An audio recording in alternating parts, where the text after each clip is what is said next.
아, 환영합니다. 오늘 말씀을 같이 보도록 하겠습니다. 누가복음 10장 말씀 제가 계속해서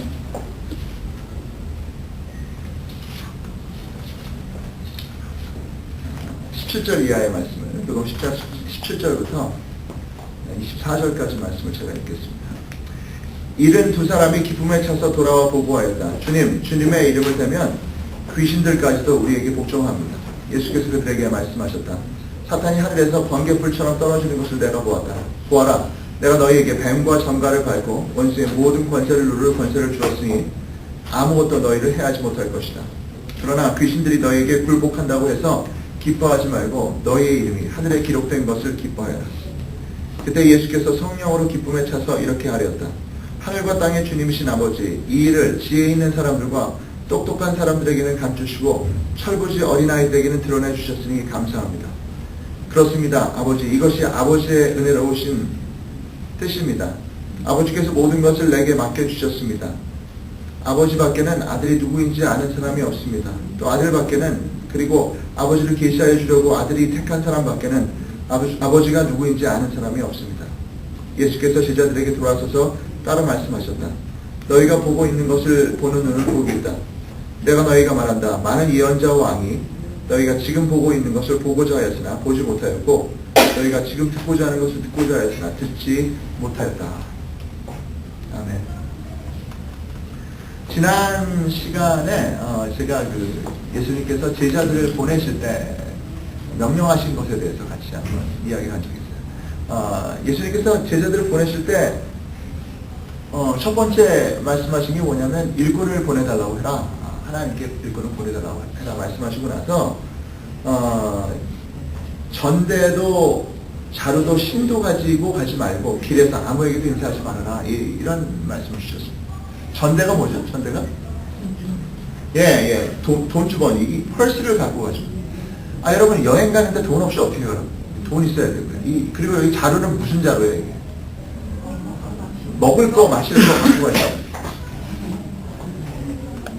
그 샌들, 여러분 길 가는 사람 다 걸어서 다니기 때문에 이 신발은 어디 가든지 이건 기본이에요. 정말 필요한 거죠.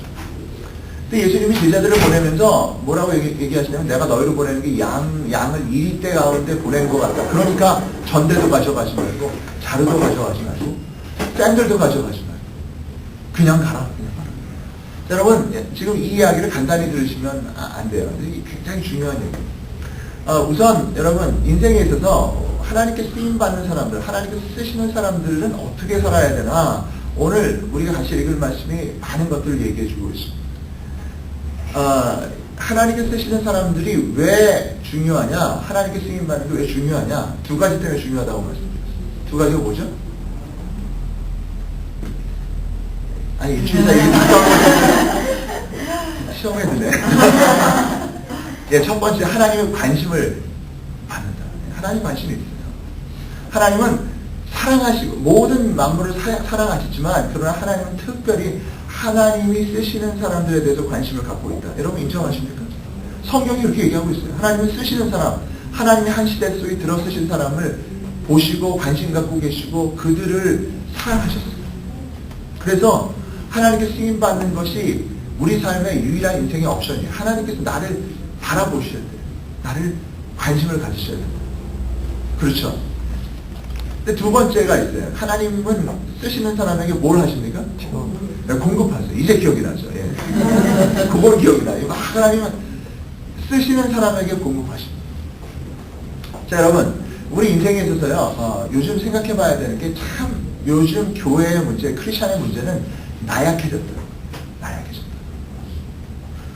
과거에 교회가 엄청난 핍박과 고통과 그리고 환란을 당할 때 교회는 강했습니다.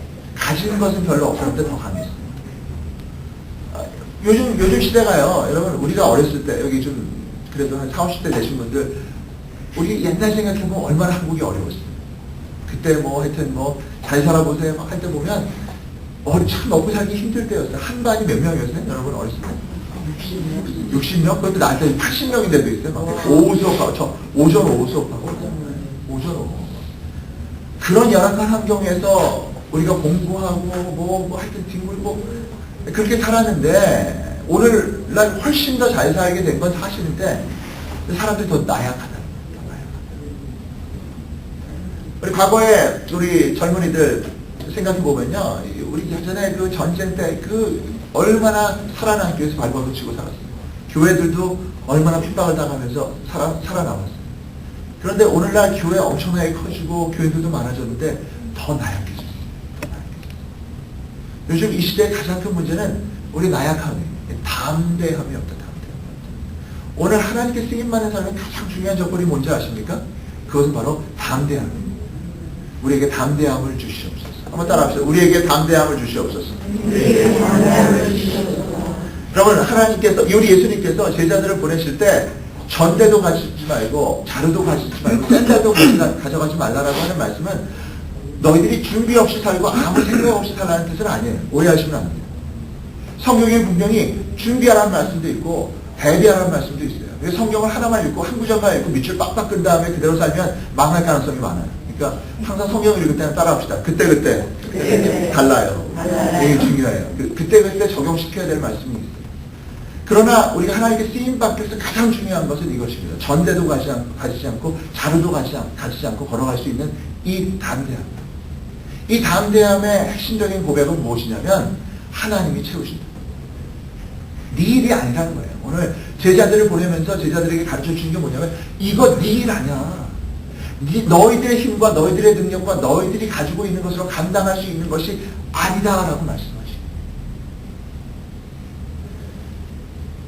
목회를 하다가 빨리 이 지경에 이르러야 합니다. 내 힘으로 할 수 없다. 그래야 목회가 자유로워집니다.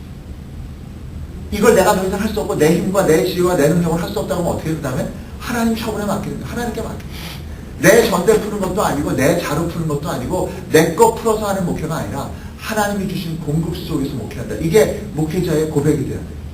우리 인생도 마찬가지입니다. 여러분이 갖고 있는 여태까지 여러분의 모든 리소스를 다 긁어 모아도 그거 가지고 하나님께 쓰임받는 것 아닙니다. 하나님이 주셔야 쓰임받을 수 있다. 여러분 믿으세요? 그래서 우리 인생이요, 이제부터 여러분이 어떤 일을 하든 다 우리 직장인들이니까 똑같잖아요. 직장에서 일을 하지만 여러분 하나님이 주시는 그 하나님의 리소스를 가지고 일하는 저와 여러분이 되길 바랍니다. 제가 주위에 목회자들 보면 요즘 너무 힘들어해요. 참 힘들어요. 선교단체도 그렇고 막 전화 와서 하소연하는 분들이 많아요. 같이 제 동료들도 보면 목회가 너무 어렵다. 너무 어렵다. 네, 저한테 얘기해요. 뭐 여러분 아시잖아요. 근데 막 어렵다 보니까 뭐가 없어져? 이 담대함이 없어지는 담대함. 제가 그 담대함 없어지는 목회자들이나 선교사님들 보면 막 붙들고 얘기해요. 담대하세요. 이게 내 일입니까? 이게 우리 일이에요? 하나님 일인데 담대하게 합시다. 막 담대함이 없어지니까 막 좌절하고요. 힘들어져요. 그래서요, 어떤 목사들은요, 너무 힘드니까, 그냥 막 헤매요. 막 헤매요. 그냥, 목회 그만두고 딴 일을 해볼까. 막 이런 것도 있고. 지난번에 어떤 목사님 만났더니, 낮에 그냥, 낮술을 하더라고요. 그냥 이게 아침 인사를 하나 딱 시켜놓고 그냥.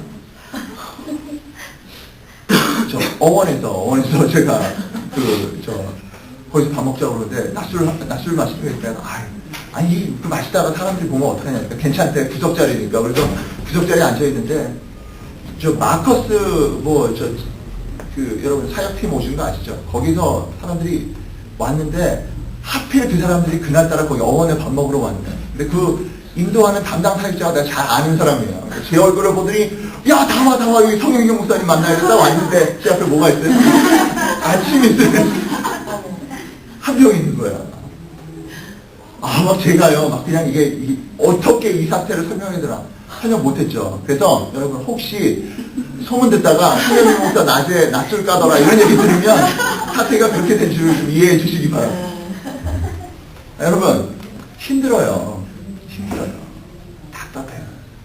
근데 여러분, 이 담대함을 잊지 맙시다. 우리의 인생 하나님께 쓰임받으면 전대도 자루도 우리 것 가지고 하는 게 아니라 하나님의 공급으로 살아간다는 것을 믿으시기 바랍니다. 우리 인생을요, 하나님께서 주신 일로 하라는 거예요. 여러분의 직장사역, 여러분이 지금 직장에서 일하는 걸 내일 먹고 살기 위해서 어쩔 수 없이 하는 일이 아니라 이것이 하나님의 일입니다. 선포하세요. 내일은 다 하나님의 일입니다. 다 같이 선포합니다. 시작. 내일은 다 하나님의 일입니다. 네, 당당하게 선포합니다. 네, 저는 주일 하다가 안 되면 좀 하나님께 얘기해요. 하나님, 이게 내 일인가요? 나를 보내셔서 이 일 안 되면 누구 망신? 하나님 망신. 하나님 이게 하나님의 일. 이거 안 되면 하나님 손해예요. 이거 안 되면 하나님 나라에 지장 있는 일 알아서 하세요. 이런 거 있어서 전문 용어 내배째 신앙이라는 건데 여러분 이게 담대함이에요. 담대함은 믿습니다 하고 무조건 나가는 게 아니라 이 영적인 논리를 알고 가요. 내 일이 아니에요. 주의 일. 주의 일로 하세요. 여기에는 주님의 확실한 공급이 있어요. 사실 모든 사람들이요, 제게 기도 부탁하는 걸 들으면 다 결핍 때문에, 결핍의 문제예요. 이게 없어요, 저게 없어요. 돈이 없어요, 직장이 없어요, 건강이 없어요. 그렇죠. 모든 기도의 99.999%가 뭐예요? 다 결핍의 문제예요. 남편이 없어요, 아내가 없어요. 남자가 없어요, 여자가 없어요. 애들이 공부를 못해요, 사고쳐요. 우리의 원하는 것이 결핍돼서 문제인데, 그러나 이 결핍을 해결하는 방법은 하나님께 쓰임받는 인생으로 전환되는 거예요. 그렇게 전환해가는 저와 여러분 되시길 바랍니다. 기쁘게 전환되세요. 이것을 오면 안 돼요. 여러분, 많은 사람들이 요즘 시험에 듭니다. 시험 드는 사람 많아요. 교회생활 하다가 신앙생활 하다가 시험 들어요. 사람에 대해서 실망하는 게 시험이 아니라 사람에 대해서 실망하고 나서 누구를 떠나? 하나님을 떠나요. 말씀을 떠나고 은혜를 떠나요. 제가 지난주에 어떤 분들하고 식사를 했는데 이분들이 굉장히 어떤 교회를 열심히 다녔어요. 근데 그 교회가 목사님이 떠나고 나서 폭삭 주저앉아 버렸어요. 한때 막 부흥하다가 목사님 떠나고 나니까 완전히 주저앉았어요. 자, 여러분 그러고 나니까 그때 떠난 분들이 벌써 7, 8년이 되는데 아직도 아무 교회도 정하지 못하고 왔다 갔다만 해요. 왜? 너무 그때 좋았다가 상처받아가지고 이제는 다시 상처받고 싶지 않다. 여러분 그러시면 안 됩니다. 하나님께서 우리에게 이 말씀 주시고 은혜 주시면은요, 무조건 앞으로 가요. 무조건 앞으로. 제가 목사로서 정말 답답한 게 이렇게 상처받는 사람. 저는 전혀 그렇게 한 게 아닌데도 막 오해해버려. 오해해버리고 나선 전화도 안 받아. 전화도 안 받아. 미치겠죠. 나를 오해했는데 그게 아닌데 전화도 안 받으면 어떻게 하라는 거예요? 설명할 수가 없잖아요. 그럼 어떻게 해요? 따라합시다. 그냥 앞으로 간다. 앞으로 가는 거예요. 그 설명 못해요. 그거 전혀 나를 어떻게 보여줄 수 없어요. 그냥 앞으로 가는 거예요. 하나님의 말씀과 하나님의 은혜 속에서 쓰임받는 사람은 그냥 앞으로 간다. 여러분 인생에 해결되지 않은 문제들이 있어요. 여러 가지 문제가 있어요. 도무지 이해되지 않는 사건이 있어요. 사고가 일어나. 우리 삶에 문제가 없어요. 그거 다 이해하지 못한다고 해서 여러분 자빠지시면 안 돼요. 그거 다 이해하지 못한다고 해서 내 뜻대로 내 기도가 응답되지 않았다고 해서 여러분 포기하면 안 돼요. 어떻게 해요? 그냥 어떻게 한다? 그냥 관둔다? 아니 그게 아니라 그냥 앞으로 간다. 계속 가는 거예요. 이게 주님께 쓰임받는 자의 자세. 그냥 앞으로 가면 하나님의 은혜와 능력 속에 붙들리게 돼요. 그냥 앞으로 가라. 그냥 앞으로 가라. 그냥 앞으로 가. 그 문제 속에 붙들리지 말고 그냥 가. 그 사람 때문에 자빠지지 말고 그냥 가.